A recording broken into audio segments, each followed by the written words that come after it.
Зам тээврийн осол гэмтлээс сэргийлье. 2025 оны осол гэмтлийн тэргүүлэх 5 шалтгаан. Уналт, зам тээврийн осол, хүчирхийлэл, эмгэн маханы хүчин төртөг, мөн амьд маханы хүчин төртөг. 2020-оос 24 онд нийт 106,599 зам тээврийн ослын шалтгаан төвчлөл бүртгэгдсэн байна.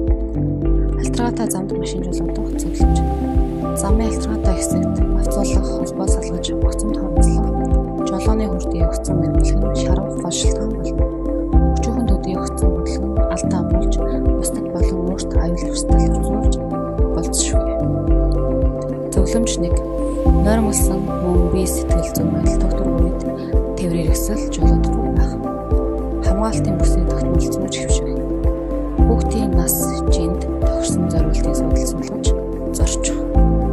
Зөвлөмж 2. Явган үний гарстай газар явахдаа хурдаа тохируулах.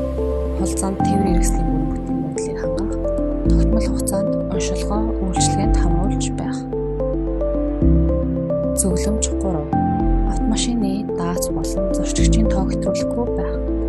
Согтууруулах ундаа хэрэглэсэн үнд жолооны ард суухгүй байх.